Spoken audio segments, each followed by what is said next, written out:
just this most probably, because this will take quite some time. Oh, okay. Yeah, and we're pretty much done with the syllabus for the course, so Okay, so we'll see how. We're probably going to finish in the Right, time. right, Yeah. right, right. Okay. Most definitely, yeah. Okay.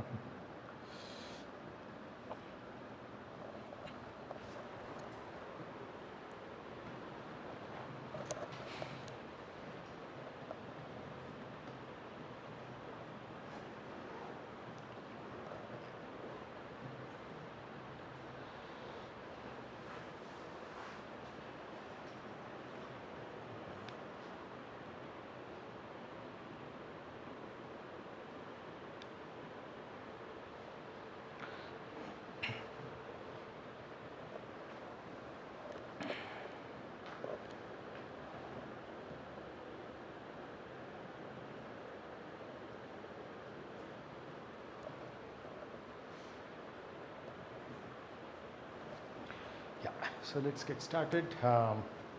This is sometimes kind of overhyped, this particular topic, either from the point of view of its complexity or from the point of view of its simplicity. So some people tend to oversimplify it, some people tend to kind of over complicate it.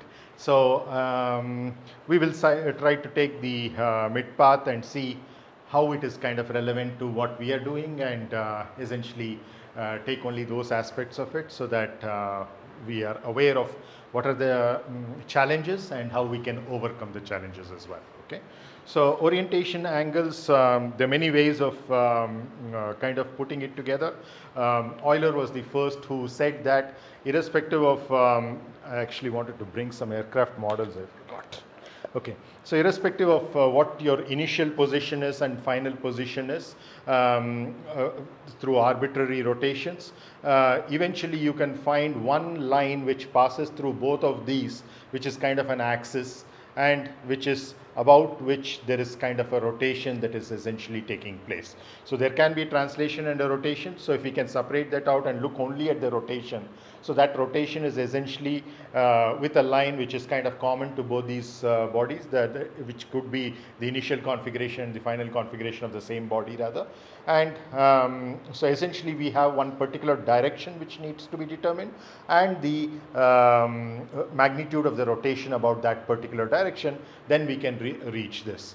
But in reality, the way we kind of accomplish this is through 3 different rotations, and so we take 3 steps to go from one to the other, and which is also in not mathematically very inconsistent with what Euler said, because when you say that there is one axis and there is one magnitude, that axis obviously is a unit vector which has 3 components to it, but it also has an equation that the sum of the squares of all the component measure numbers is equal to 1. So because that's a unit vector, and you have a magnitude. So essentially you have only 3 variables. So those 3 variables can either be thought of as 3 separate rotations about 3 axes which are not adjacent to each other, which are not the same. So essentially, for example, in the case of the aircraft, we are kind of familiar with the pitch motion, the roll motion, and the yaw motion.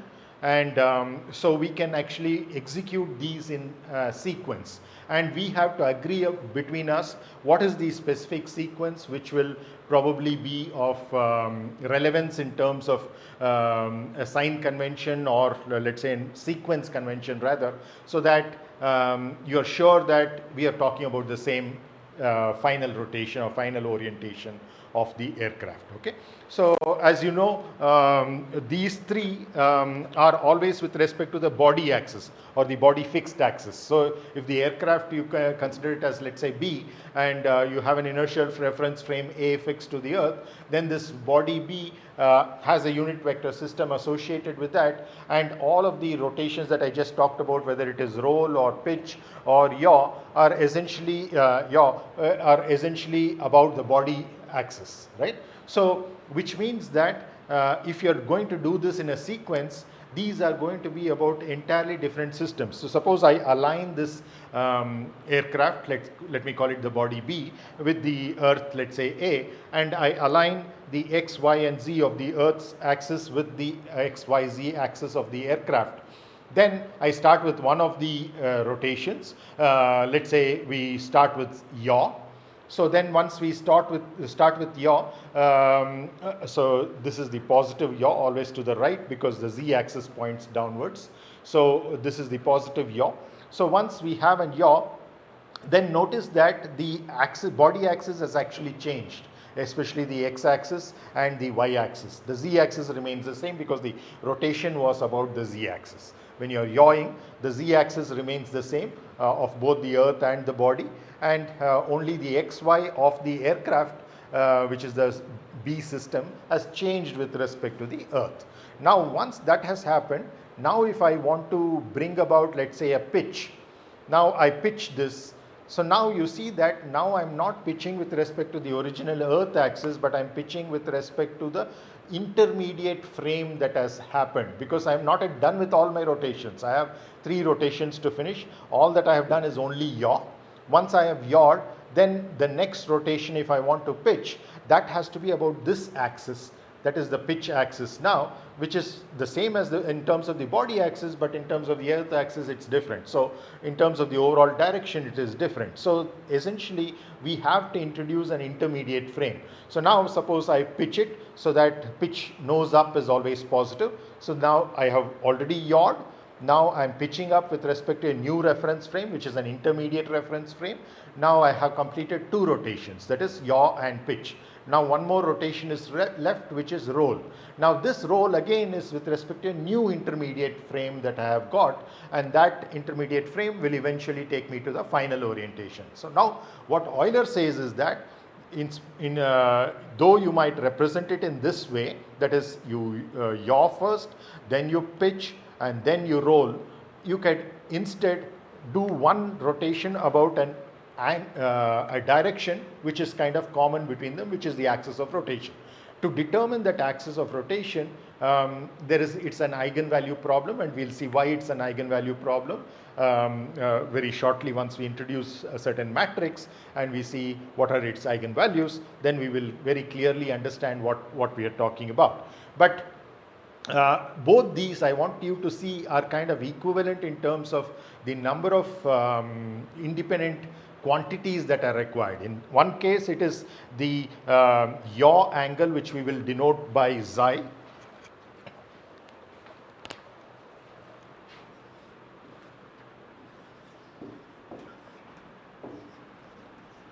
Then we said the pitch, so we will denote that by theta. And finally, the roll angle, which will denote by phi, right? So now these are the 3 rotations. So what Euler says is that you can just get one axis, which let me call it as, let's say, a vector E, which is having an E1 hat, let's see, what should we call it?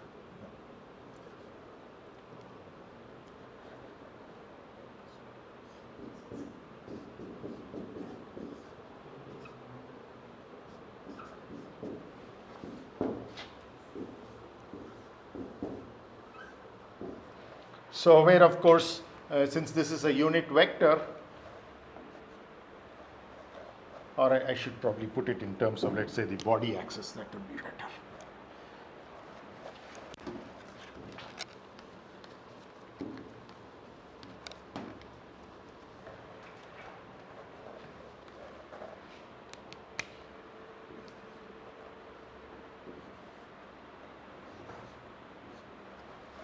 So these are unit vectors, and that is a unit vector as well. So your t1 squared plus t2 squared plus t3 squared is equal to 1. So that's essentially unit vector, right? So these, even though we have 3 coefficients, all 3 are not independent because of the magnitude going to 1. So we have only two independent terms there. And then you have a theta, which is essentially the magnitude of the overall rotation that you have. So theta, I'm using theta here, let me call it beta. Okay.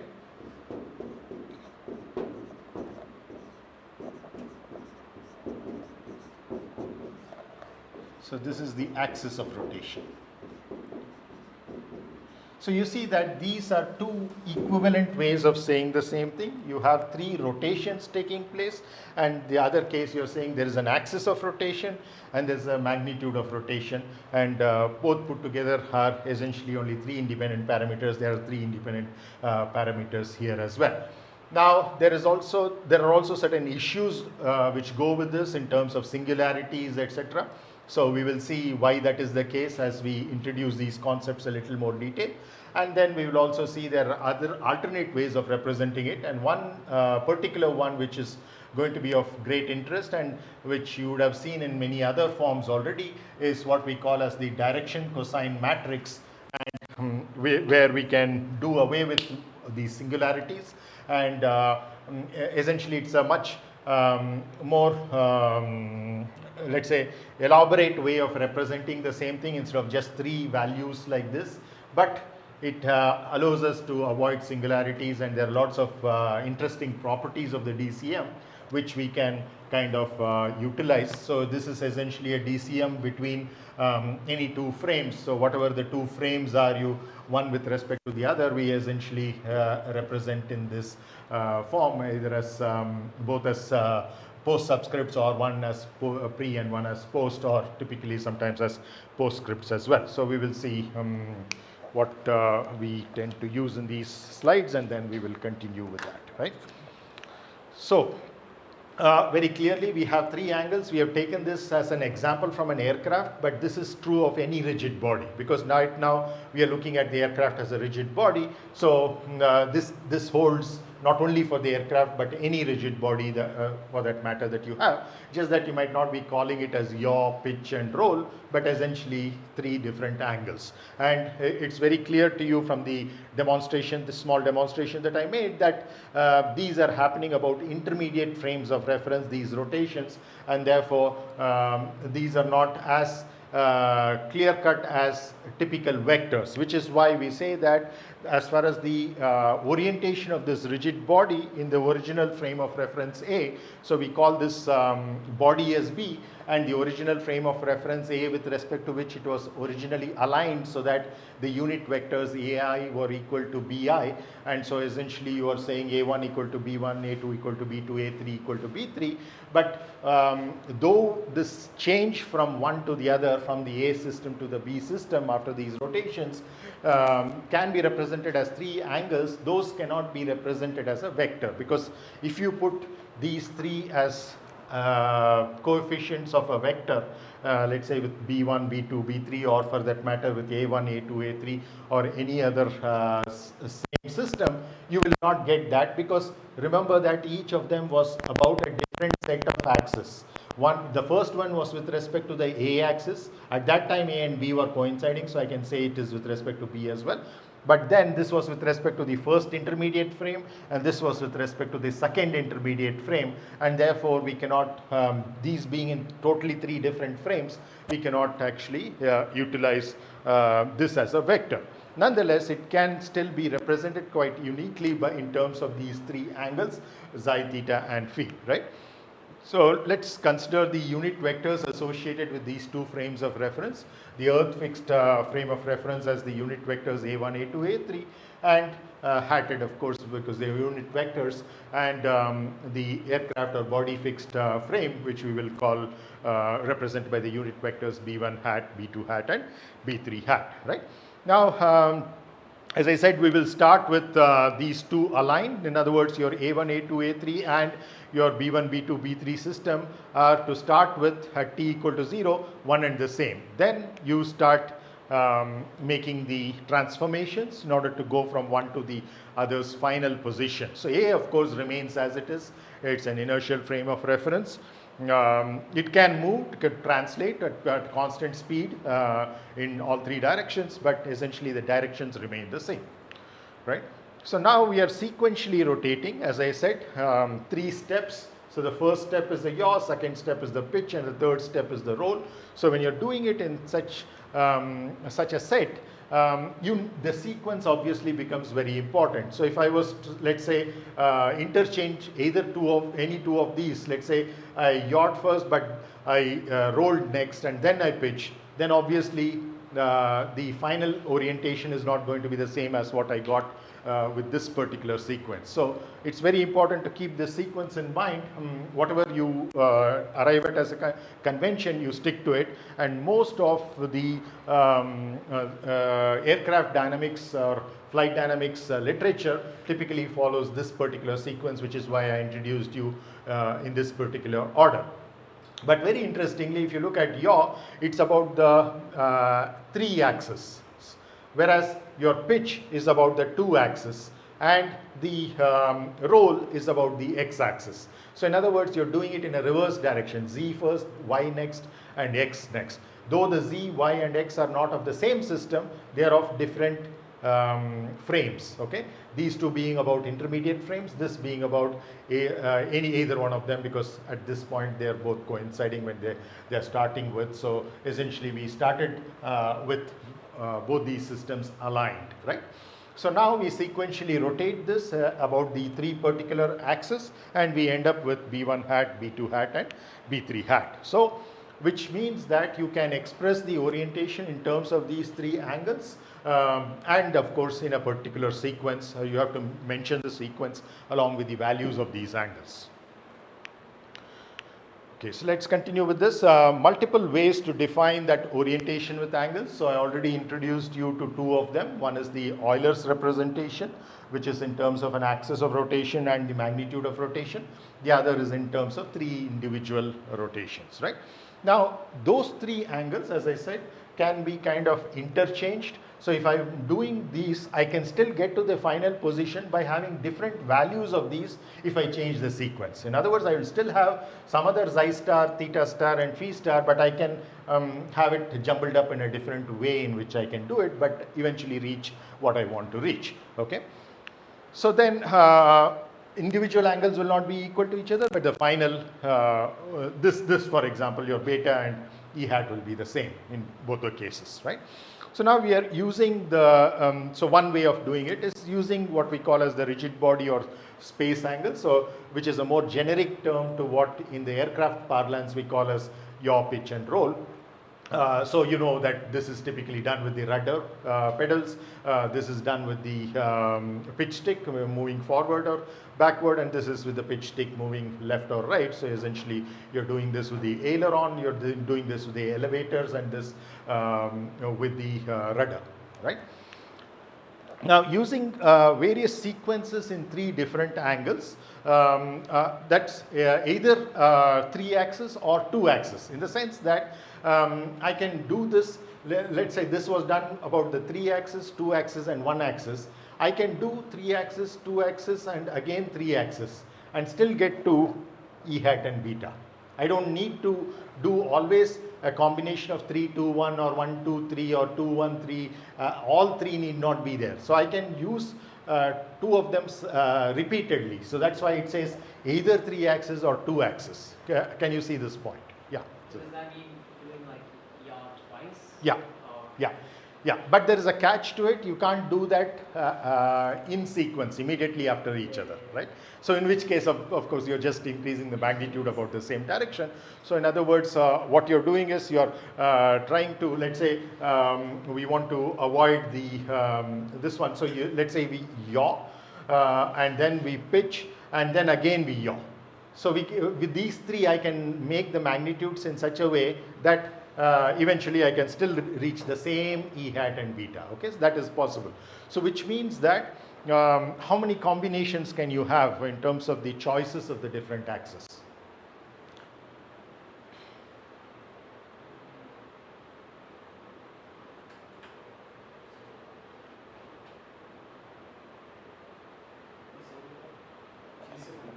Yeah.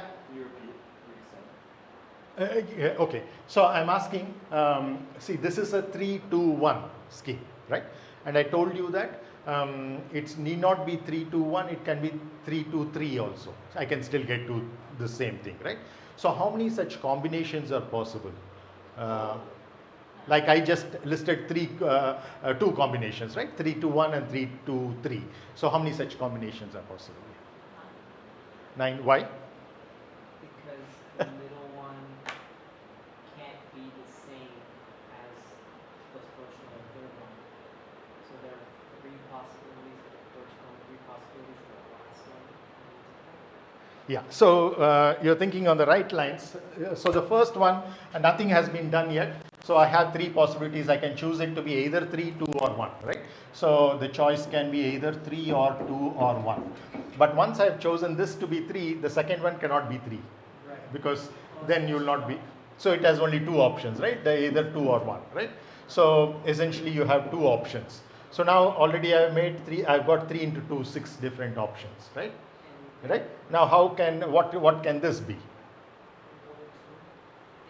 could, wait, it could be 2, right? 2 options. Because it can't be that. Yeah, previous, yeah, it could be any exactly, other. right? Yeah. So because it cannot be either one of these, whatever you have chosen here, so which means that it leaves only 2 options, right? So the total number of options that you can have is 3 into 2 into 2, which is 12, right? So 12 different ways of doing just this thing. So, but there are so many other ways of, so this is within the one major way and 2 major ways. In the one major way, you already have 12 different sequences that are possible.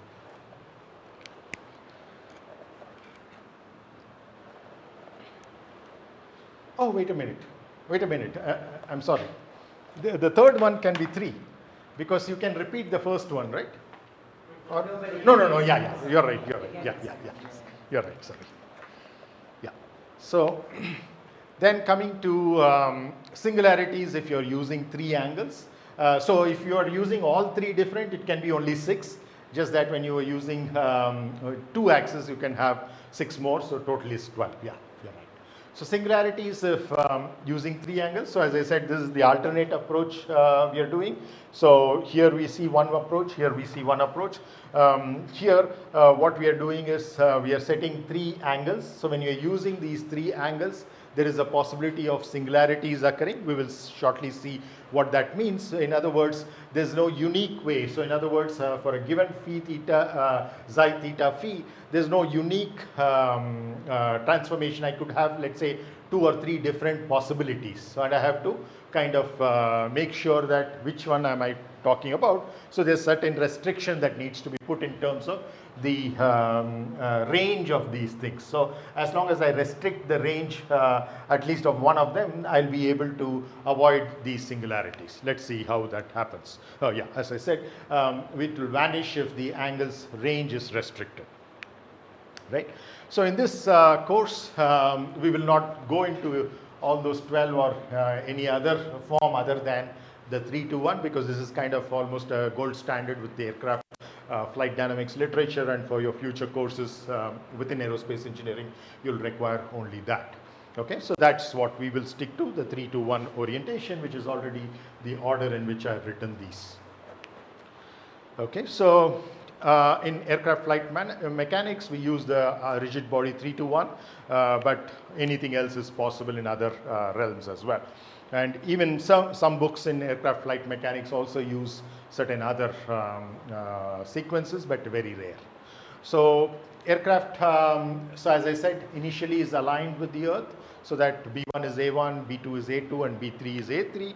Then we have the 3 axes, the axis about which this happens. The yaw axis is Z axis, the pitch axis is called as the Y axis, and the roll axis is the X axis, and the X axis is through the nose. Passing to the nose is from the CG to the nose, or center of mass to the nose, is essentially a positive direction. The pitch is always towards the starboard or the right wing, is essentially always considered to be positive, and the yaw Z axis downwards is always positive, so that you have now a XYZ system, which is kind of a dextral triad.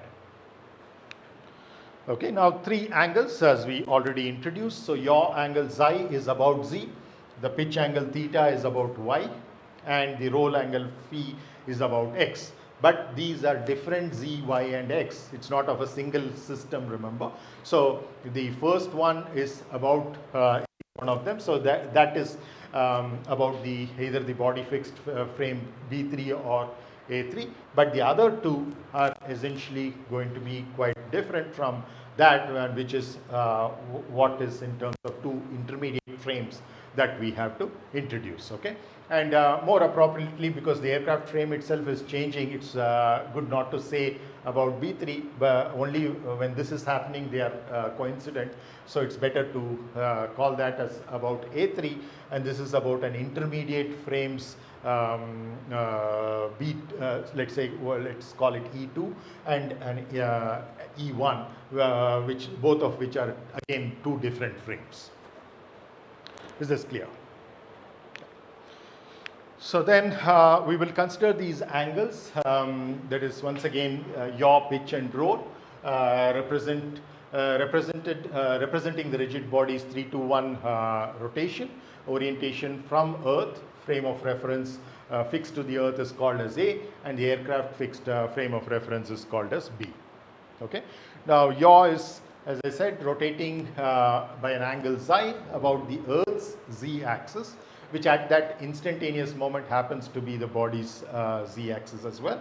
And then we get to an intermediate frame of reference, which we will call as B prime, which is different from B by just one axis coinciding with it, but the other two have now changed by an angle psi from the original set of B1 and B2. Okay, now next we do the pitch. So this is an angle theta about the frame of reference, which is an intermediate frame of reference B prime. Its y-axis is chosen in order to do the rotation, and then you end up with an intermediate frame of reference B double prime. Okay, so you always require these two intermediate frames of reference before you end up with the final result for total rotation. So finally you'll roll, and this time it's by an angle phi about the new B double prime's x-axis, and then you end up eventually with the frame of reference B that you were originally interested in. So remember, so you see that this order z, y, x, which is why we call this 3, 2, 1, but the 3 is about the Earth's axis, 2 is about the B prime frame, and 1 is about the B double prime frame. So 3 different frames are involved about which these rotations happen in order to eventually get to B. And any interchange in these orders will obviously mess up the overall thing, and you'll not end up with what you eventually want in terms of the overall rotation. You had any question on that? Yeah. So what does it mean again? You said for this pitch, you're saying rotate theta dot. Yeah, maybe let me draw some pictures. Better.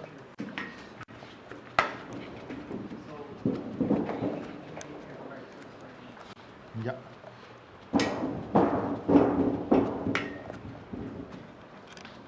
For the same reason that Kush didn't draw an aircraft, I was also hesitating, but Sid has made me to do it, so forgive me for ugly aircrafts over here. Maybe you can call them futuristic aircraft instead.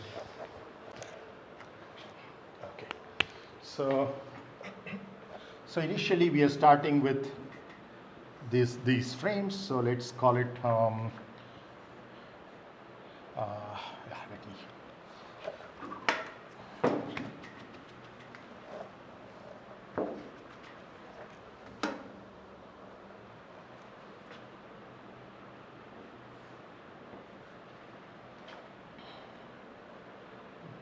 B3A3, right?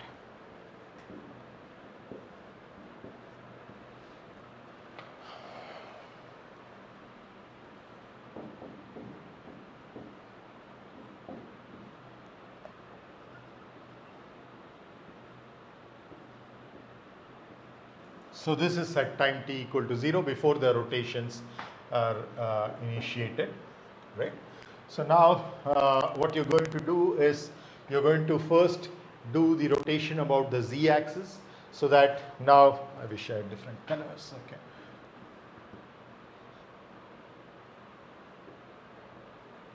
So this will be your new frame, which we are calling as the B prime frame.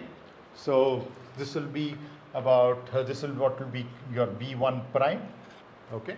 So don't think of prime as any derivative. We are just calling it, calling a new set of axes by the primes. So primes don't mean any derivatives over here like what we have been using earlier.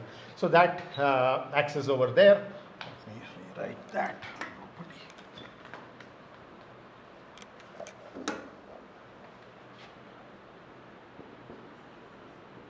So this will be your B2 prime. So this was your original A2 equal to B2. Okay. So if you're looking at it from the top, so what is happening over here is that you had this.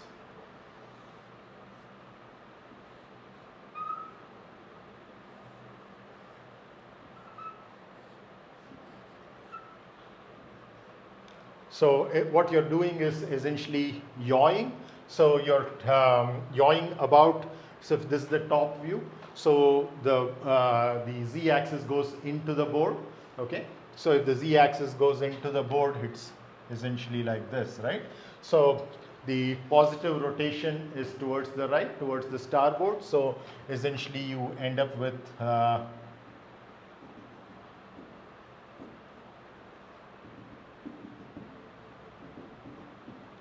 and this is the angle xi that you end up with.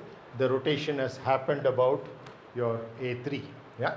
So that's what we are saying, that rotate xi about the Earth's z-axis, which was your A3, and you ended up with an intermediate frame of reference, which is what you're calling as B1 prime, B2 prime, and of course it's also equal to B3 prime. Okay. So I will remove this intermediate B1, B2, B3 because the B1, B2, B3 is changing continuously. So I will not bring that into picture over here. Eventually it's going to change, right? So let me remove this. Okay. So you have your A1, A2, A3, which has now rotated to a B1 prime, B2 prime, should be prime. B1 prime, B2 prime and B3 prime, of which B1 prime and B2 prime are entirely new by the angle xi from A1 and A2 respectively, but A3 and B3 prime are one and the same. So B3 prime, the new B3 prime, the vector that we got is the same as what we had, okay. So this is the first rotation that you have undertaken. Now you want to do a rotation about the B1 hat, B2 hat, B3 hat frame. You want to rotate it about the y-axis of that frame, which is your B2 hat. Okay, so you take your B2 hat that is over there. So about that you are essentially rotating. Okay, which is essentially in terms of the pitch that you're essentially doing. So if I can draw the side view of the aircraft.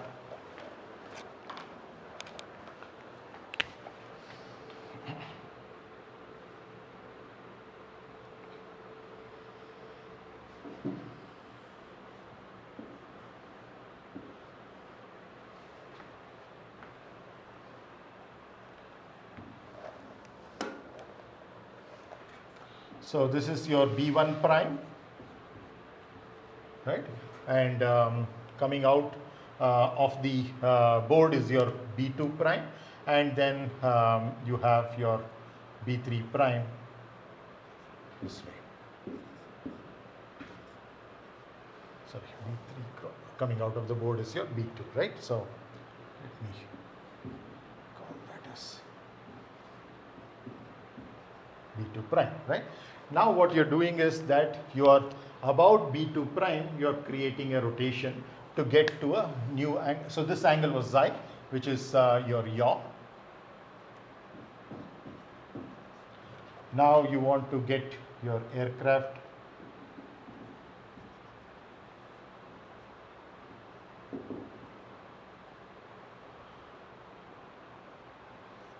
so the axis would which you're rotating it with respect to is actually remaining the same when you go from one matrix to the other. So in this case, yeah, 3 was the constant Yeah, vector. but then Here it it is changes B2, from this- B2 prime is the same. Yeah, So right. whichever one you're doing it. Exactly, exactly. Right, right.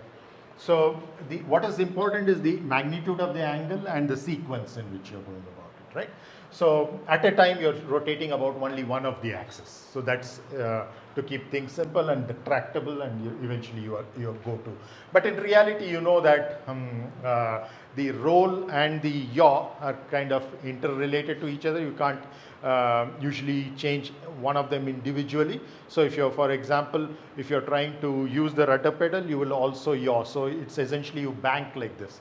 So the aircraft, if it wants to turn to the left, it will bank down like this, and essentially it will make a turn like this. If it wants to turn this way, it will turn this way. So typically the roll dynamics, and in other words, if I just use the rudder pedal alone, it will not only cause a yaw, it will also cause a roll automatically. So that's essentially what's happening, right? So now you see that the first rotation was about your A3, and the second rotation is about your B2 hat, right? So which is what we call as the y-axis of that. X, Y, Z again is the 1, 2, 3. It corresponds to that, right? So now you have done that. Now once that you have pitched, the other thing you have to do is to roll. So for that you go to the front view of this.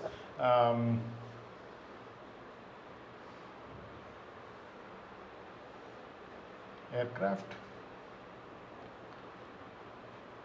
So now you have that new frame that has happened because of this rotation, right? So now you have a B1 double prime. Earlier, because of the pitch, you got a B, sorry, this one.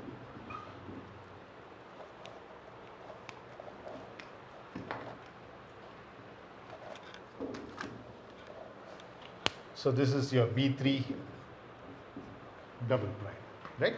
So that was the same angle theta, right? So, so once you have this rotation, now you can finally do the rotation about your 1, but that 1 will be your B1 double prime, okay? So your B1 double prime is coming out of this. So since it is coming out of this, I'll represent it this way. So this is your B1 double prime. All these are hatted quantities, of course, unit vectors, okay? And the starboard is your B2 hat.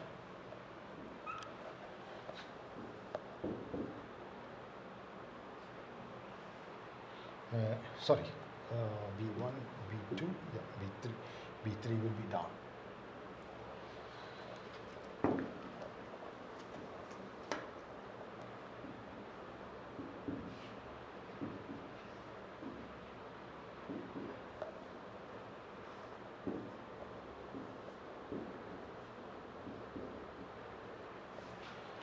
Okay, so now you're going to have about B1 a rotation that is going to happen, which is essentially a roll, and it results in shift by phi of the B2 double prime and the B3 double prime axis, right? So now you end up with the actual B3 and B2.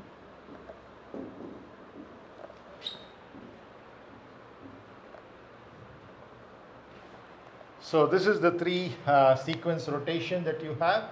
So first you yaw about your A3, then you pitch about your B2 prime, and then you roll about your B3 double prime.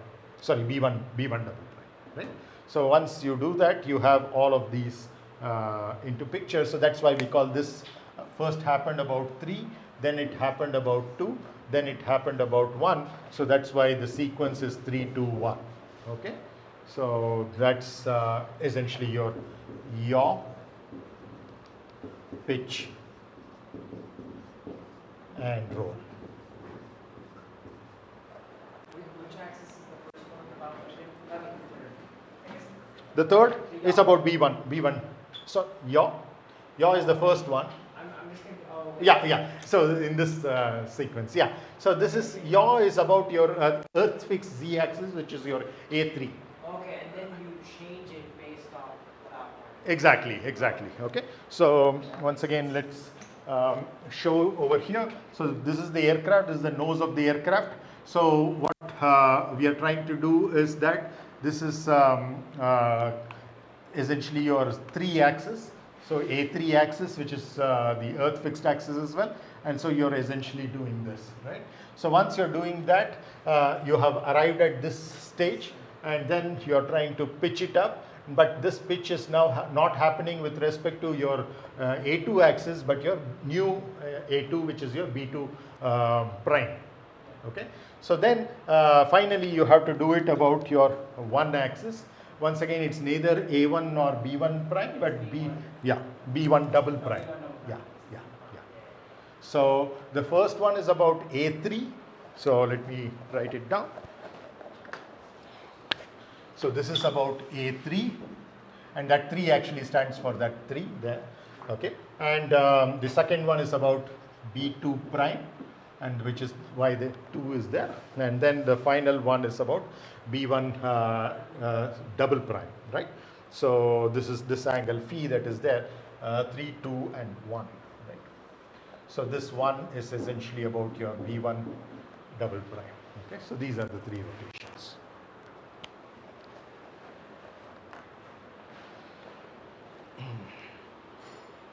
Okay, now let's continue with this. So what if we have this kind of a sequence? How do we transform all our vectors typically with this? We know the angles themselves do not form a vector. That is any combination of phi, theta, z, irrespective of what order they are put in, are not a vector unless and until a special case we will see later when they are infinitesimal angles. So whereas they are very, very small angles, in a small angle approximation you can use an infinitesimal rotation vector, but otherwise not. Angular velocity is a vector, but the angle itself is not a vector. So in other words, we were able to get the translational velocity as a derivative of position vector, but we cannot get the angular velocity as a derivative of an angle vector because there no such thing exists. So consider first rotation. I had all this and you didn't have drawn it. Okay, so let's look at this. So this will probably be more clearer. So consider the first rotation, yaw xi about the A3 hat equal to B3 prime hat, and because after the rotation B3 and A3 are not changing, the new one is also called as B3 hat. They are essentially one and the same, right? So that angle is xi. It's the yaw angle. So it essentially takes the aircraft from Earth frame of reference, that is what we call as the frame of reference A, to an intermediate frame of reference which we call as B prime with all its unit vectors essentially prime. So that's what we do to start with. That is the first of the 3 steps that we will take. And therefore we can write the transformation between one unit vector system and the other.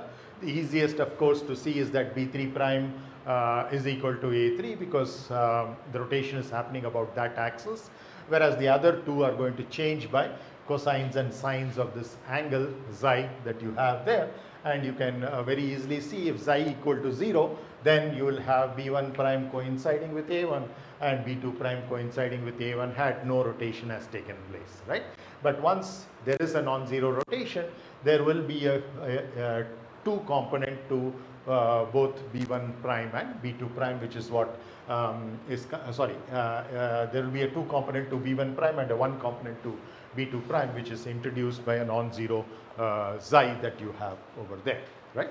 So is this first rotation clear? That is essentially what's happening here. Yeah. So that is the first rotation, which is the yaw. Let's next, okay, we can write the inverse of this transformation as well. So because if we know the B prime system in terms of A, obviously you can get A in terms of the B prime as well. Sometimes that is useful, sometimes this is useful depending upon what is the inputs that you have for the problem and what are the outputs. And typically in an actual aircraft, you have what is known as an inertial measurement unit, or IMU. Yeah. In an inertial measurement unit, IMU, in which there are many gyroscopes, accelerometers. Along with them, there is something called as a rate gyro.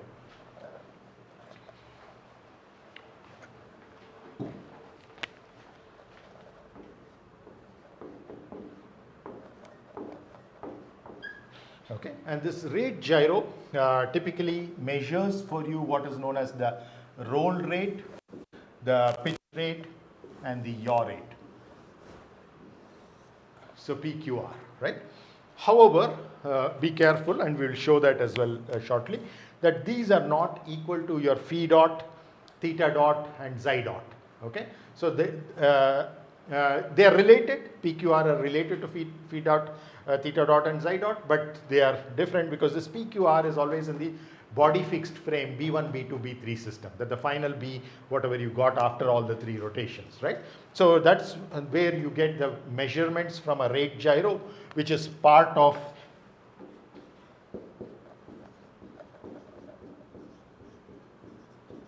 an IMU, which also in addition to the rate gyro can have accelerometers, measuring the acceleration, of course, and gyroscopes, which typically stabilize the motion. It will have a certain angular velocity, large angular velocity, and it will help to stabilize the motions. Okay, so now these are the 3 basic parts of an IMU, but there could be many others in modern IMUs. You could have multiples of these and also other components which go with it. But this rate gyro in particular is what measures your PQR, which is the corresponding roll rate, pitch rate, and yaw rate. But these are not related to your phi dot, theta dot, and xi dot. They are related, but they are not equal to phi dot, theta dot, and xi dot directly, right? Because remember that phi, theta, and xi are happening with respect to different axes, whereas these are all with respect to the B axis, B1, B2, B3, without those intermediate frame primes and double primes, etc. Okay. So this is of course the inverse we already saw, and this is of course an algebraic way of writing it, but it's more convenient as we go forward to put these in a matrix form, which is where we will start introducing this concept of the direction cosine matrix. Okay, so this is our very first direction cosine matrix that we are seeing in this course, that we, given a set of unit vectors, how do you transform to another set of unit vectors which differ from each other by a certain rotation. So here it's a simple rotation about just one of the axes, and which is A3, and which is why you have the first and last rows all zeros except the diagonal term, which is equal to 1. So that is a direct reflection of the rotation taking place about either B3 prime or A3 hat, which is one and the same. Yeah. Is that just generalizing what you wrote above? Like if you computed that matrix product, you just did that? No, it's just rewriting this in a different form, right? So you're just taking the coefficients A1, A2 out of that, and you're putting it in this form. I probably didn't get you. If you multiply those two, you get that, right? You multiply the matrix with A1 and A2. Yeah, exactly, yeah. So it's, instead of writing it as 3 separate scalar equations, we are writing it as one matrix equation. So there's absolutely no difference between this set and this single equation. They're one and the same. Sometimes more convenient to manipulate with this. Sometimes when you're doing matrix manipulations and larger number of rotations, etc., this is much more handy to deal with. But they are essentially one and the same. Okay. Same way you can of course write the inverse as well in terms of this, and you can very easily see that these two 3 by 3 matrices that are there as coefficients obviously have to be inverse of each other, because in one case you're going from the A system to the B prime system, the other case you're coming back from the B prime system to the A system, so essentially they are inverse of each other. But an interesting thing to see also is that if you transpose one of them, you will get the other. Okay, so in other words, if I transpose this, the last row and column is of course quite trivial.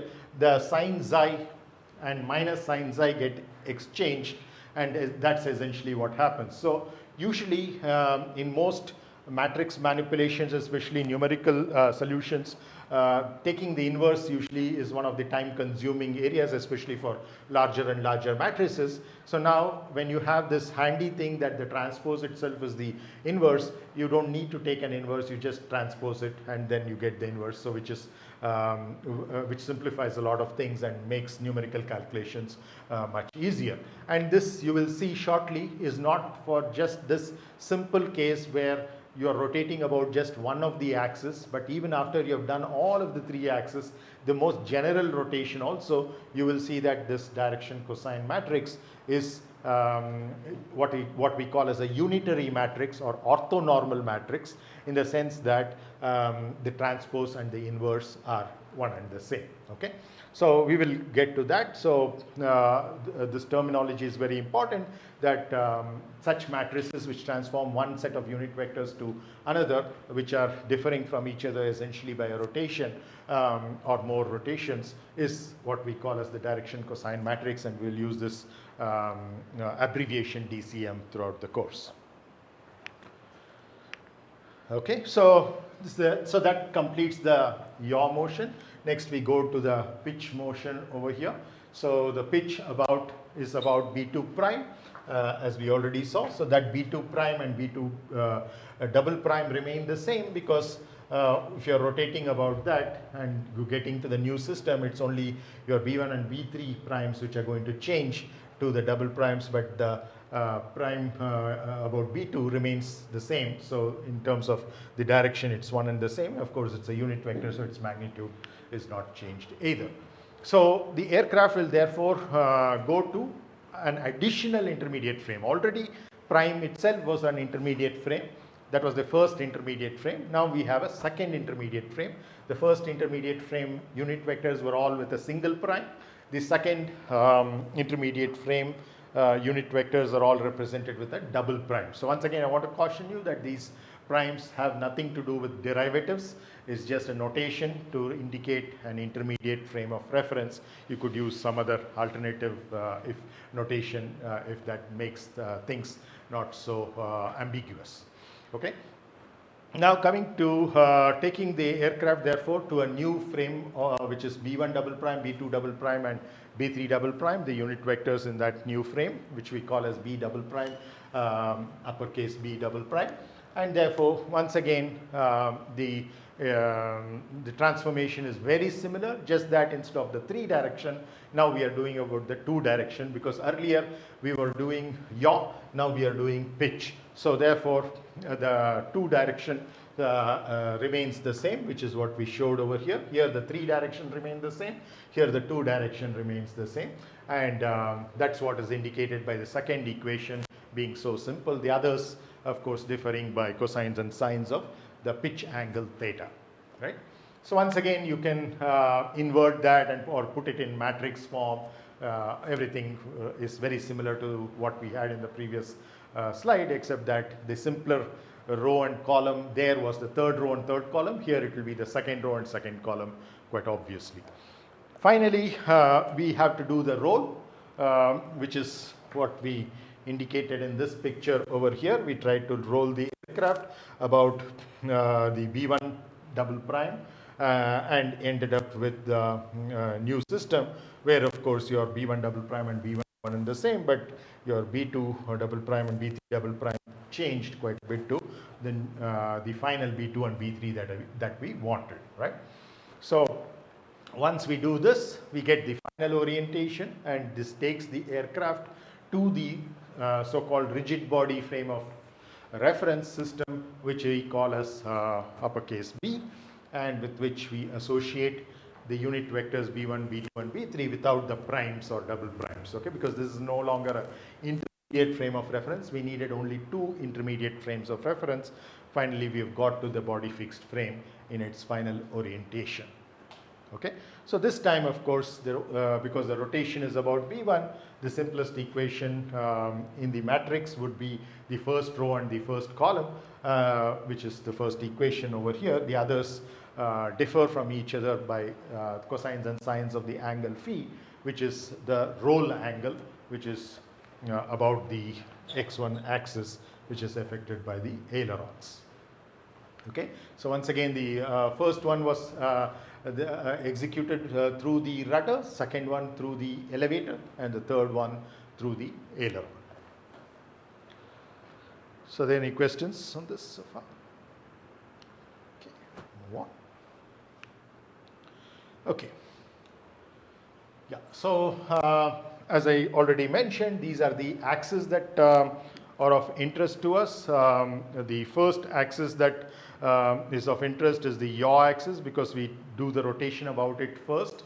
So that essentially a positive rotation, because the yaw axis is downward, is essentially taking your starboard wing backwards and your port wing forwards. So that's how this happens. The starboard is the right wing and the port is the left wing. So this is the convention that we have for it being positive. Okay. So next, once that is done, we go to the second direction, which is your pitch axis. That's where we have the rotation for pitch. So you are using the elevator now, and the positive is always nose up. So nose up moment is positive, nose up change in angle, pitch is also positive. Okay. So once that is done, we finally come to the last of them, which is your roll about the one axis, which is as shown over here, and the positive here is for your starboard to go down and your port to go up.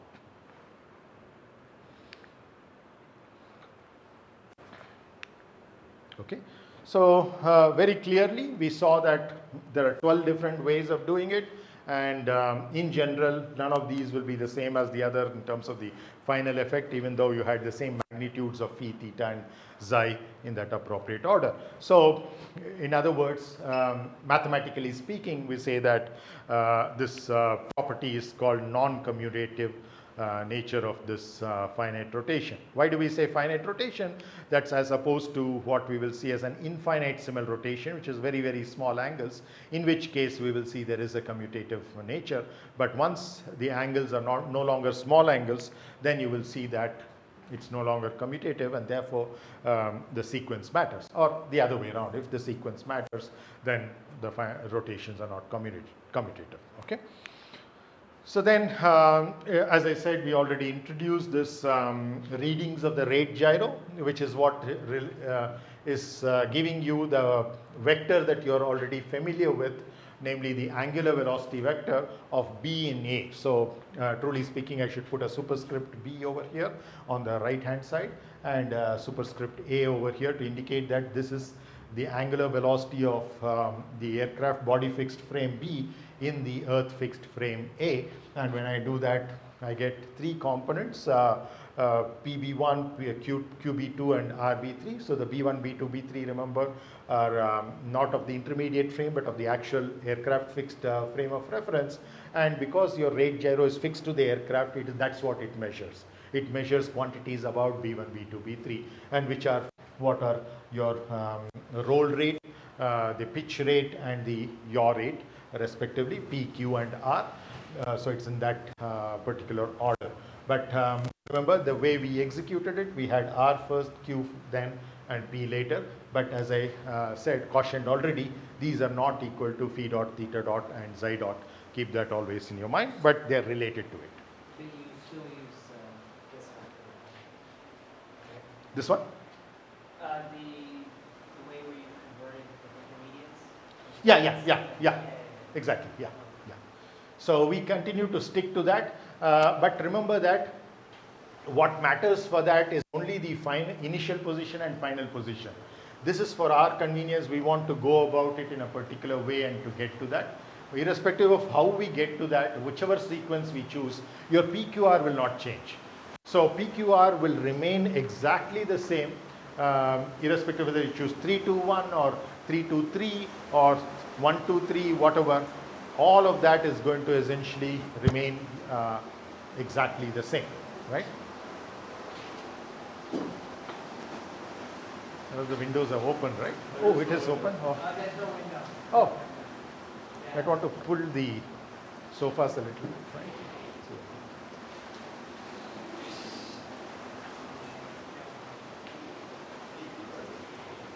That should be.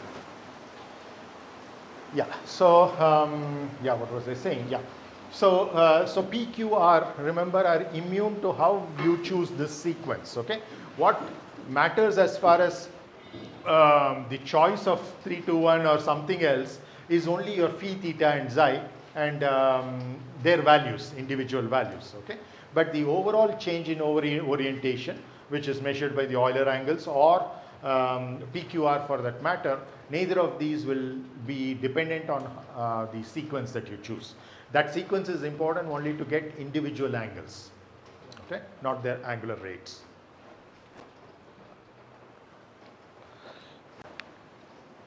Yeah. So angular velocity measure numbers. So remember that PB1 is a component, whereas P itself is a measure number. Okay. So this distinction I have mentioned earlier class also. This is very, very important to remember that your components are also of the same nature as whose components you're talking about. So you're talking of the components of a vector.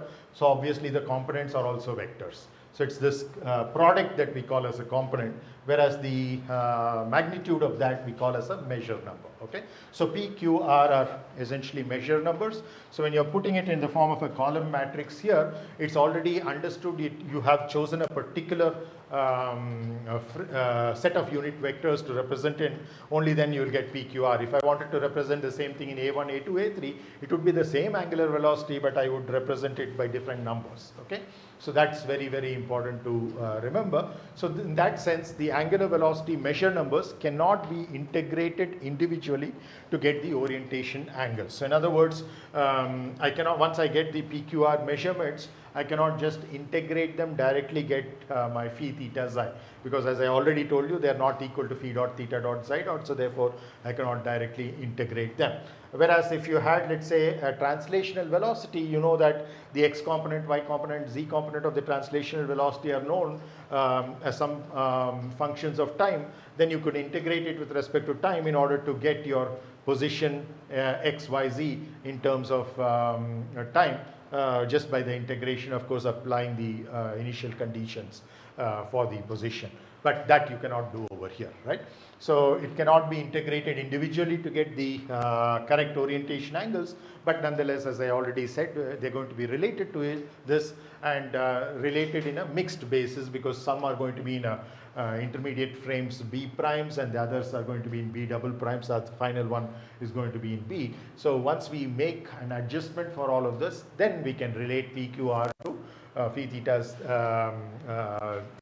phi dot, theta dot and xi dot, and then that will of course involve sines and cosines of some of these angles. We will see that.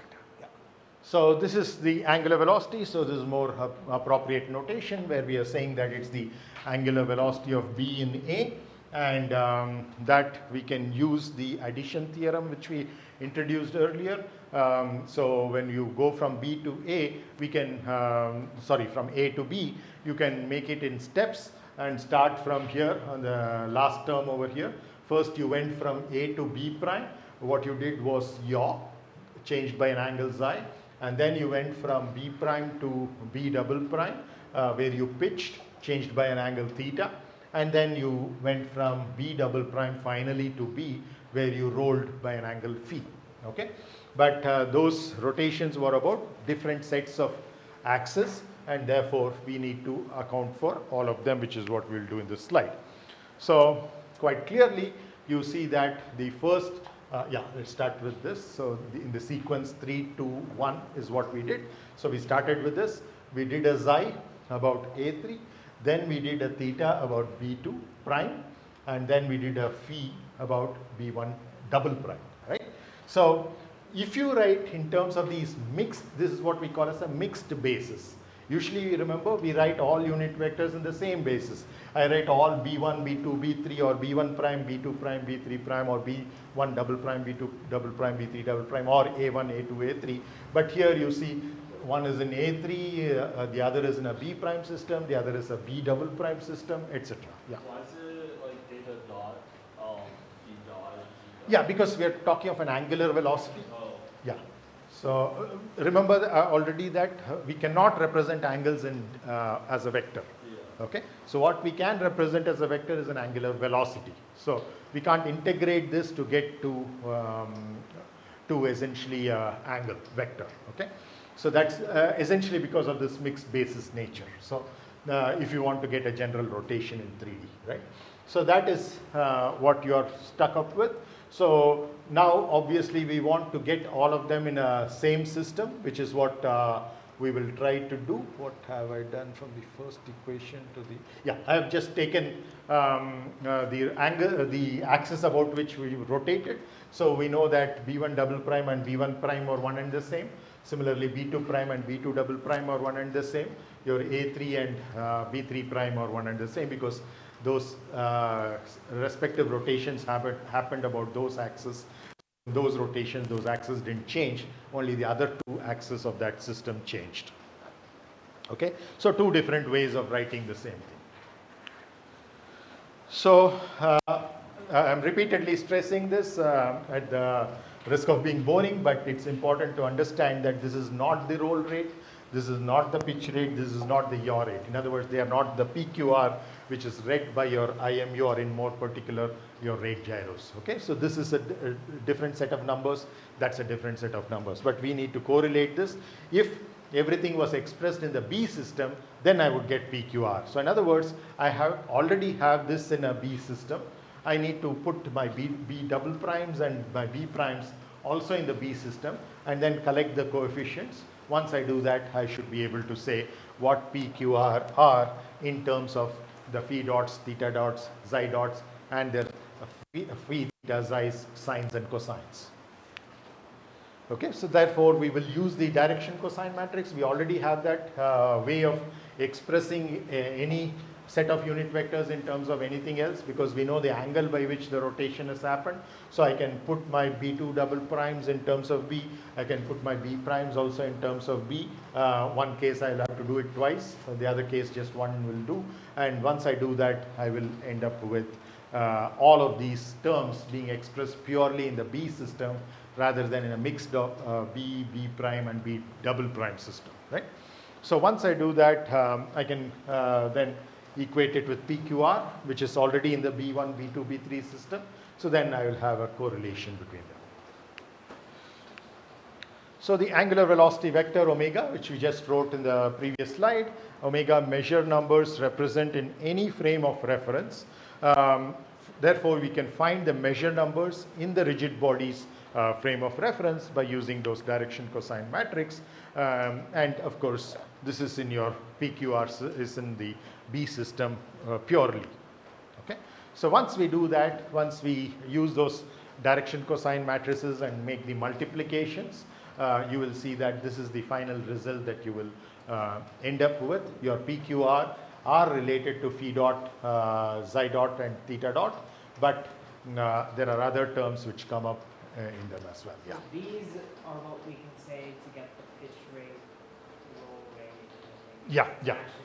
Yeah, so what you will get as a measurement are these quantities, but what we are interested in are the dots of phi and theta and psi. So I can invert this to get phi dot, theta dot and xi dot in terms of PQR. So that is the final thing because PQR are already available to me as readings. So I can just substitute and get my dots. And I also know what angles I've changed each one of those. So I can calculate my cos theta, sin theta, cos phi, sin phi, etc. Okay. Can anyone say why there is no cosine xi or sin xi in these three equations? In none of these three equations.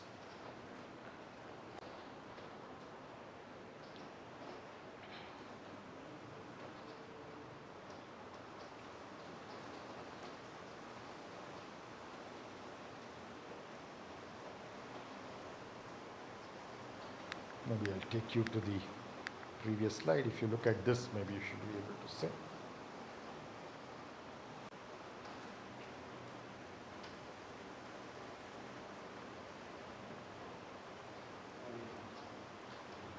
Wait, the only vector that we use from the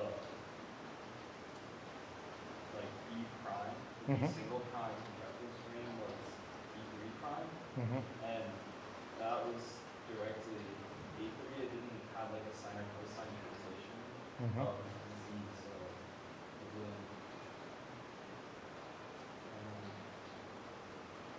Yeah.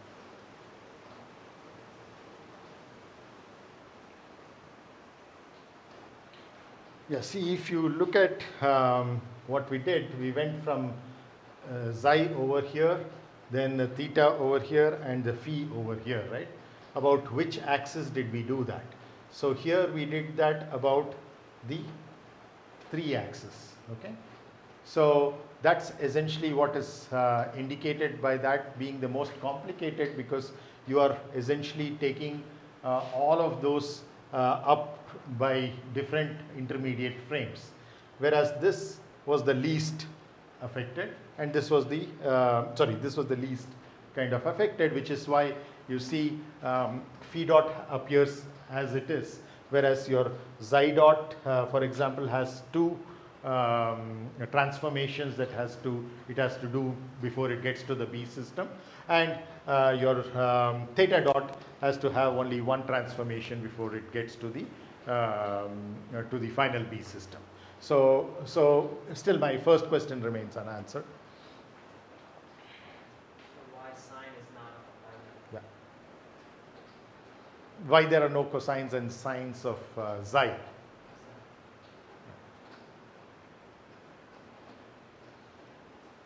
Remember, this is xi.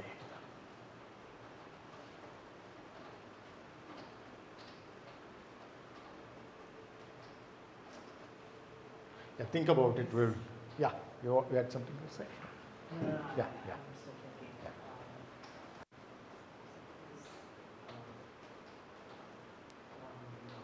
Same axis.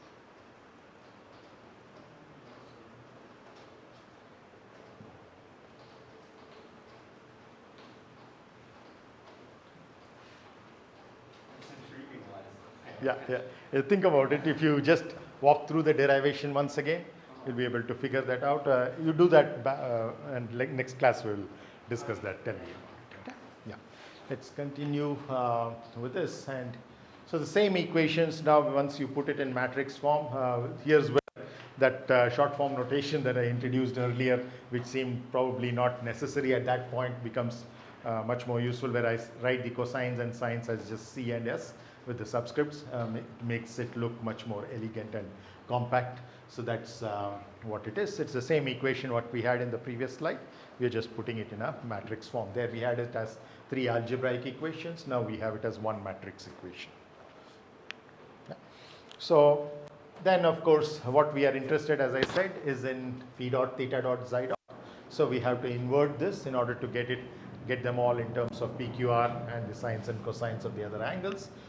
So once we do that, in terms of angular velocity measure numbers, singularity if the matrix is not invertible. So one case that you can very easily see is that these are cosines, and cosine 90 degree, cos 90 is 0, 90 degrees is 0, and therefore whether phi or theta, either one of them goes to 90 degrees, that is essentially you're looking at a 90 degree roll, or you're looking at a 90 degree pitch, positive or negative for that matter, that is going to always be a tricky situation to deal with, and which is why you have to be cautious about it, and that which is why we express certain ranges for these angles, as I already mentioned. Okay, so obviously stay away from it. Yeah, so small angle assumption, which, as I said, will lead you to a situation where you can express angles as a vector, infinitesimal angles, that is. So for large angles, we already derived this. This is valid for all angles. So therefore, it should be valid for small angles as well. And for small angles, you know that we can approximate the sines by the angles themselves and the cosines by unity. And once we substitute that, we would see that all the cosines will vanish, and you will have your sines replaced by their respective angles. And once you do that, you have this particular expression. Now, still you are saying that it is small, so essentially you are taking all the nonlinear terms, which essentially are quadratic terms, to be small compared to the linear terms. So you drop off any product terms, even though they involve one dot and the other is the angle itself. Essentially that's small compared to the other one, and therefore once we do that, you see that P ends up to be the rate of change of roll angle with respect to time, phi that is, and phi dot, and Q turns out to be your pitch rate, this theta dot, and R turns out to be your yaw rate, which is xi dot. So this correspondence between PQR and phi dot, theta dot, xi dot is valid if and only if all three rotations involved are small, okay, or some of them are zero and the few that are non-zero are small. Okay, so here we see that there is a simple relation between the angular velocity measure numbers and the angular rates, and therefore since already we know that PQR is vector, it's a part of the angular velocity vector expressed in a particular frame of reference, namely the B frame, B1, B2, B3's measure numbers are PQ and R for the angular velocity omega of B in A, and therefore you can see that you have that as nothing but phi theta xi vector column matrix dotted. So which essentially means that you can now think of an angle vector dotted to give you PQR, which is kind of something you need to be cautious about, because this is valid if and only if these three angles are very, very small. Otherwise, this representation of angles as a vector and therefore angular rates as vectors is not going to be possible, and the relationship with the rates, which are essentially your angular velocities measure numbers, are not so straightforward. Okay, any questions on this? So what is a small angle? Like, good question, very, very, very, very good question. So see, typically in engineering, we do this approximation in terms of many things being small or large with respect to something else. So always the thumb rule is to go look at what you eventually are looking for and what is the level of accuracy that you want in that end results. So if you're looking at let's say a tolerance of about plus or minus 1% error that you're going to live with, so then you work backwards always to see what is the range in which you can allow for that allowance. Therefore, that will give you a typical small angle approximation. So here we typically measure everything in kind of radians. So you can see that in terms of the cosines and sines, you're just essentially replacing cosine by 1 and sine by the angle. So you can check up to which angle, if you go, the sines and cosines, what value they are, what percentage difference it is with 1 or with 0, and then you make a call in terms of your final results for what is the error that you're willing to live with. yeah. So there's no hard and fast answer for that question. It's just that you have to take a call based on a case-by-case basis. Most cases, typically about up to 10 degrees or so, is something that typically you can, for most engineering purposes, in terms of the end results, you should be okay.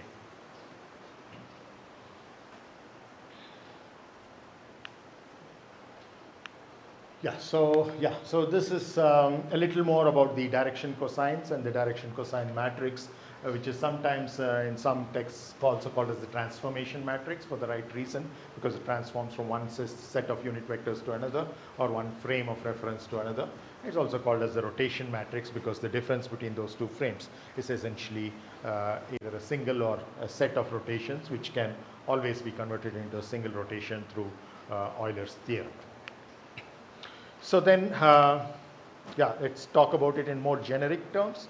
So now if you have any two sets of unit vectors, one is the small b system, the other is the small a system, then you can always take the dot product of that, that is essentially a scalar product, and that scalar product is going to give you your Tij, because it depends on the ith and jth measure or components of the b and the a system, and so that's what is going to populate your transformation matrix T. Okay, so the ith row and the jth column of the T matrix, whatever is the element, is going to be given by just taking the dot products of these. And what are these? These are essentially those unit vectors that transformation matrix was relating, right? So in other words, you can very easily see that if I can put on one of the sides, if I put the one of the unit vectors, then essentially you are getting a unit vector and you get back to that. So for example, if I put on this side, I dot it with a, then I get a dot a, which is essentially going to go to unity, and you end up with a b. Or the other way, if you transpose it, which is to get its inverse, you get a dot b, and then you dot it with b, then you end up with a. So essentially you can see that that is that definition, these two definitions, what we have here and what we express there as b in terms of a is given through a multiplication by the T matrix.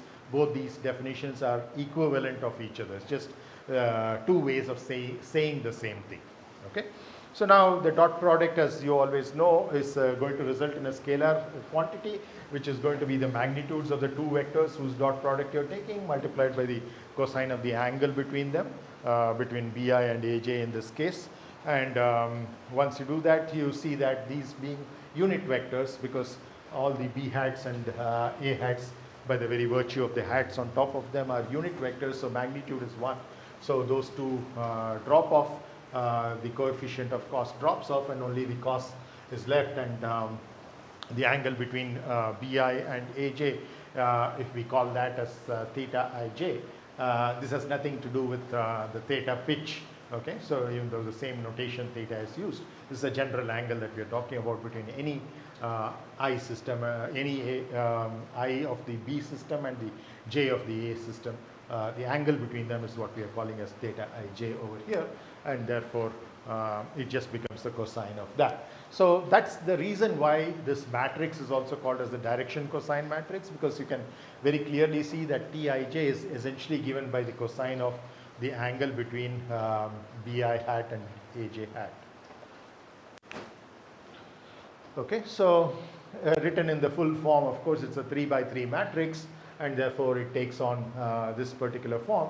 And as always with matrices, the first index denotes the row number, and the second index denotes the column number. Okay, so this is of course just one transformation matrix is written, then you can just call it T. But if many sets of frames of reference are involved, so then it's better to refer to from which frame to which frame you're going. Even if you have just two frames and you're transforming between them, sometimes to be careful about whether you're talking about this matrix or its transpose, we have to be careful, because remember, this is not a symmetric matrix.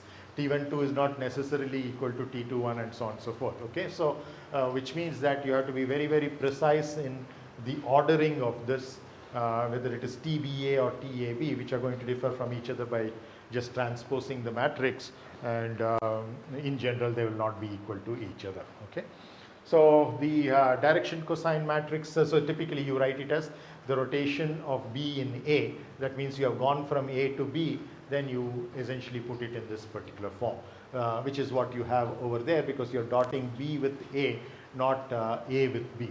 Okay, if you had dotted the other way around, AI dot BJ, then you would have got T transpose terms, which is equivalently the T inverse as well.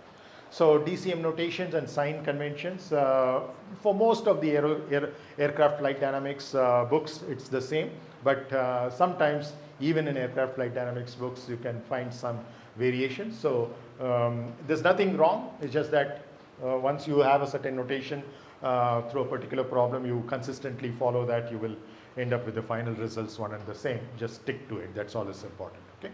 So sometimes the transpose of this transformation matrix T is called as the direction, also called in some books as the direction cosine matrix. So instead of calling it bi dot with aj hat, they might call the other way around as the transformation matrix. And not wrong essentially, but just make sure what you're talking about. Okay. So rotation matrix, transformation matrix, other names given for it, and other notations other than TB/A, you can write it as CB/A. C essentially standing for the cosines, which are predominantly there in the matrix, right? And also the fact that this ended up to be just a cosine of the angle between two unit vectors, right? So that's another way of writing it, that you're moving from A to B, okay? So you put it as a superscript. That is one way. Sometimes it's called the rotation matrix and therefore indicated by R. So transformation, T for transformation, R for rotation, C for cosine. T, C and R are very commonly used as notations for this. Don't get confused, it's one and the same. Okay, so now a little more about the rows and columns of DCM. Now we can write the measure numbers always as the dot products with the corresponding unit vectors. So I can write V1 as V dotted with A1, right? So when we write that, the vector V can be written in this particular form. It's quite obvious to see that it has three components along A1, A2 and A3, and the measure numbers correspondingly are just the dot products of this original vector with the corresponding unit vectors AI. So V dot A1, another way of calling it is as a projection, right? So you're essentially projecting that vector onto a particular axis. What is the magnitude of that projection is what you're looking at, which is that cosine multiplication by a cosine anyway does, right? So projection of a vector in the A1 direction because you're dotting with A1. So for unit vectors in the B-axis system, so you can write, for example, the unit vectors also same thing, because this first top equation is valid for essentially for any arbitrary vector V. So instead of V, if I take it as B1, the unit vector B1, so then what happens? So this is what we are trying to look at in this second equation. For the unit vector in the B-axis system, of course there are three unit vectors in the B system, but we'll start with one of them, just the first, and then we will, after the first row, we can make the same conclusions about the second and the third rows as well. So now once again, you're dotting, this time instead of V, you're dotting B1 with the AIs in the first, second and third terms, with I taking on the values 1, 2 and 3.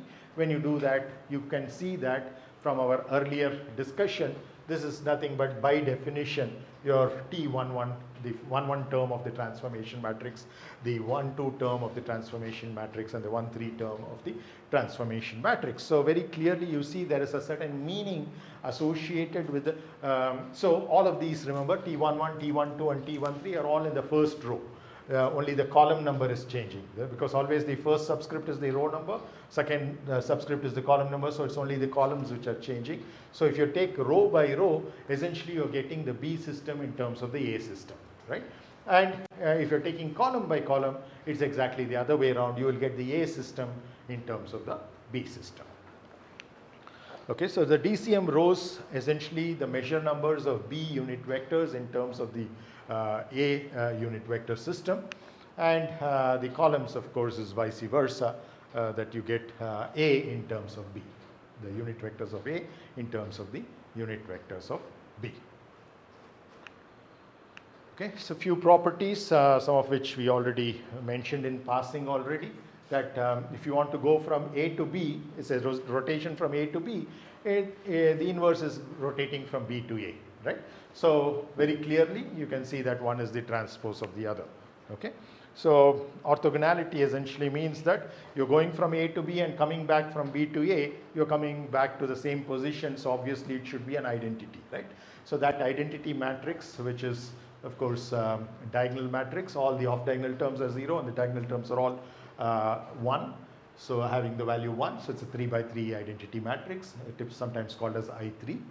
And that is obtained either by multiplying T with T transpose or T transpose with T, because they are the inverse of each other, as are all inverses. Okay, so then it's also normal in the sense that if you calculate the determinant, you will always get unity. So the fact that it is orthogonal essentially is T into T transpose equal to identity, but from that actually again a fallout is that it is a normal vector as well, so sometimes it's referred to as orthonormal. So essentially the normality essentially means that it's unity because it's relating one unit vector system to another unit vector system. If it had a determinant which is not unity, it would have resulted in a system which is not set of unit vectors but having magnitudes which are different from unity. So that is essentially what is happening over there. So in other words, the determinant of T or T transpose for that matter are both equal to 1, positive 1. And orthonormality, sometimes this is referred to as instead of orthonormal, many books use the matrix algebra or linear algebra books. We'll call this as an unitary matrix, and you can always prove that unitary matrices or orthonormal matrices can never be singular, and which is a huge advantage. Which you can already see because essentially if it's singular, inverse will not exist. If it's non-singular, inverse will exist, and you can already see if T exists, then T transpose will exist, and therefore the inverse exists, and therefore it cannot be singular. Okay, few more things. Essentially the properties of T we are continuing with. The transformation is of unit vector from the A system to B system or the other way around. And this notation always you can remember that if you write it as TB/A, you are multiplying with A to get B. Okay, so you can if you're using this notation, it's very easy to remember that it's going from A to B, and therefore you're multiplying with A with the transformation matrix to get to B, and so the ordering is the same. So the left hand side of the equation is B, right hand side of the equation is A, and in this also B comes before A is on the left hand side and A is on the right hand side. So it's kind of a mnemonic to remember. Okay, so then the other way around. So if you put you want to get A in terms of B, so obviously it is T A/B, and which of course is the inverse or the transpose. So once again saying what we already know in a different form. Okay, next we look at the measure numbers of vector V. So we said already arbitrary vector V, and therefore unit vectors as well, can all be measured in any two sets of axes just by a dot product with the unit vectors of that corresponding system. So if you want to get it in the AI system, you just dot it with the AIs. If you don't want it in the BI system, the measure numbers, you dot it with BI. So remember that these are measure numbers, not components. If you multiply them further with an AI and BI respectively, then they become components. Okay, then transformations. One way of writing a vector is just in terms of the I hats, j hats and k hats. The other is in terms of putting them as column matrices, which you are very familiar with. So when you're putting them as column matrices or transposes of row matrices, in either case you can once again use the same transformation matrix in order to go from one to the other. So here it's important to see that V is a vector. It is immune to whether you express it in a B system or a system, etc. It has a certain magnitude, it has a certain direction. But once you introduce a particular frame in which you want to expand it, you're going to get measure numbers, and those measure numbers will depend on which frame you're essentially dealing with. But V as a vector is immune to that. It has a magnitude and direction independent of which frame your favorite is, right? So, and of course, once you have expressed it in a particular frame, it's always quite easy to transform from one frame to the other by using your T matrix, the direction cosine matrix. So there are, in other words, we are looking at the many utilities of the DCM. The DCM is not something that is kind of trivial. The definition is quite simple, but it's very powerful tool that you can use to simplify a lot of your work, not only in dynamics but many other subjects as well, where transformations are so very important. For example, we use it a lot in composites where we have fibers in different direction in different layers, and therefore we know the properties along the fiber direction and perpendicular to the fiber direction. So any other direction, because typically you will have each layer having not necessarily 0 or 90-degree angles of the fiber with the structural axis, but some arbitrary theta, then we typically use this. So this, if you learn this from the point of view of one subject, then this has huge repercussions in many other subjects as well. So it's a very important topic to be a master at. Okay, simple rotations. Simple rotations we already introduced earlier. So essentially throughout the motion that axis of rotation remains the same, which is what we said, and which is what we actually looked at when we were trying to do this in 3 steps. Each one of them was like a simple rotation, right? Put together, it's once again, if you are employing your Euler angle, then it's a simple rotation. But through the rotation, this, if you're taking this form, then it's remaining the same. But if you're taking that step-by-step approach, then obviously it is not remaining the same. So you have to be very careful when to call something as simple rotation and when not to. Okay.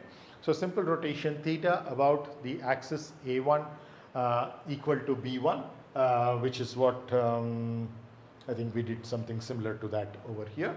So where we did a rotation about the one axis, which is essentially passing through the nose of the aircraft. But this is something much more generally valid for other rigid bodies as well. So A1 hat is equal to B1 hat as the axis of rotation, and the magnitude of rotation is theta. So when you have that, then you can see that your T1 of theta will be as simple as this. The first row and first column are kind of trivial because your A1 and B1 are equal to each other. The other 2 axes will differ from each other just by sines and cosines of the angle of rotation, which is quite easy to see. So simple check of this is always to see if you put theta equal to 0, you should get back the identity matrix. You see all the off diagonal terms have signs, so they will go to 0, your diagonal terms will all go to 1, and therefore it just becomes the I3 or I3 by 3 identity matrix. So similarly, if you want to transform about the 2 axes, it's your second row and second column which will be simple with just a diagonal term 1 and all the off diagonal terms going to 0, the others taking on the cosines, sines, etc. Okay. So it's sometimes not kind of intuitive because where to put the negative for the sign is always, you will see a confusion because the cosines will always be on the diagonal and they will always be positive. The sines will be on the off diagonal terms and they will have one positive and one negative, but which one is positive, which one is negative, you'll have to verify based on the convention that you have used, because we are using a right-handed dextral triad. So this is the way in which it would work out. So you can always cross-verify by drawing a sketch for yourself. Okay. And of course T3, the last case, where the third row and third column are simple with just a diagonal term 1, off diagonals being 0, and once again you have CS minus SC. Okay, so the diagonal terms will always be C once again, and the off diagonals either positive or negative signs. How exactly you went from like the T2, the T, like how they got the different T3 matrix? Yeah, so remember that we are not going from this to this to this. Each of them is an independent relation. So what we are doing over here is that we are rotating about A1, right? So if you are rotating about A1, it's something similar to this. So only your 2 and 3 are changing by an angle, and how they change is in terms of the cosines and sines. So you can just write, for example,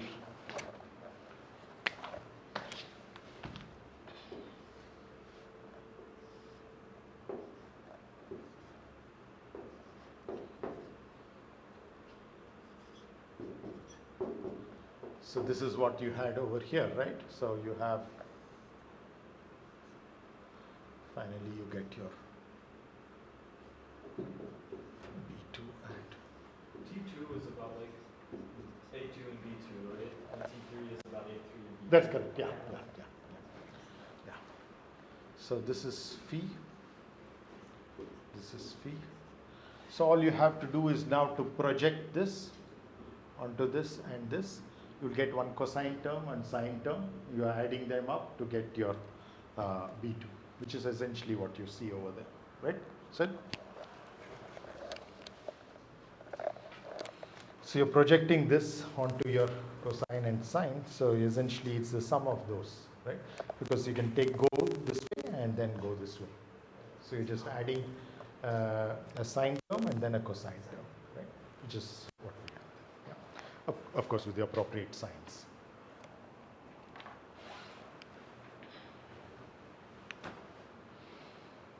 Next, yeah.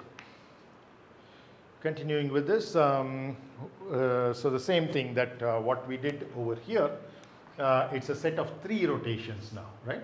You're rotating by xi, then you're rotating by theta, and then you're rotating by phi.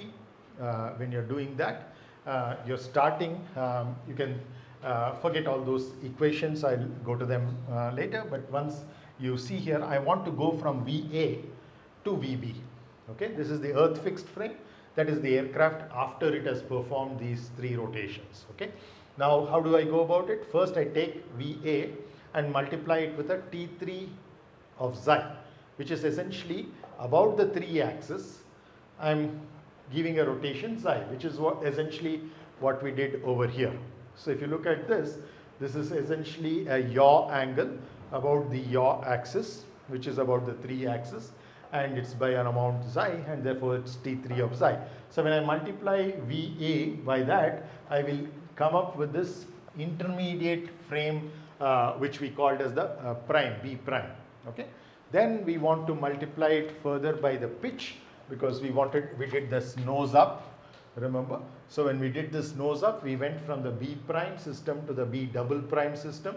So that's what is happening. So we start with VA alone. Then first we give it a yaw about the 3 direction, we get that. Then we give it a pitch about the 2 direction, we get that. And finally we give it a roll about the 1 direction, we get this. And we end up with the aircraft fixed system. Yeah. Why is it in that order? Like whenever we did our rotations, we went the other way. Like phi was last. We did z and theta phi. Yeah, yeah. Multiplying the matrices the other way. Yeah, yeah. See, because here also actually we are going in the same order. If you look at it, take one at a time. Okay. So if I want, this is what I start with. Okay. Remember, this is what I start with. Yeah, because the multiplications are happening in that way. So it is happening 3, 2, 1, right? So it looks, once you write the whole thing, it's looking as if it is 1, 2, 3. But remember that the first one which multiplies VA is actually 3. And then T2 multiplies, then only T1 multiplies, right? So that's the order of. So this is something, again, a lot of students will initially get confused with, but you can see that this is essentially the way matrix multiplication operates, that this is the input and this is the output. And on the input, step by step, you're going from the right to the left, not from the left to the right. Okay, so that's also more clear when you go step by step. This is the first rotation this is the last rotation that we had, because we are going from the other way around. How we got finally the B system is by the 3rd rotation that we had. That 3rd rotation was to take from the B double prime to the B system, so which is what we had. So the starting point there was the VB double prime. Or we can work backwards from here and say that this product is what you're essentially taking up there and going there. So it's essentially taking our journey in a step-by-step process, and you will see that all those 4 equations are equivalent to each other.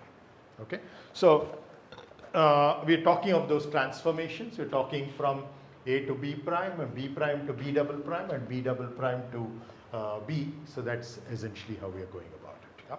So we have, of course, just in case we want those intermediate frames also sometimes for some calculations. That's why the first 2 equations will be of utility for you, because they give you, if you invert them, you will get VB prime and VB double prime. So sometimes you might want the vectors in those frames, intermediate frames. So those 2 equations will also help. Yeah. So finally, we see that therefore the transformation matrix from A to B is essentially given by this. So always remember that though the actual rotations were 3, 2, 1, this is multiplication is 1, 2, 3 because the multiplication happens from the right to left, not from the left to right. Okay, and of course, each of them, what they are function of. The third rotation, which was done first, was a yaw. Then we did the pitch. Then we did the roll. That's why it's xi, theta, and phi. So I think we will take this topic up in the next class. Yeah. Thank you.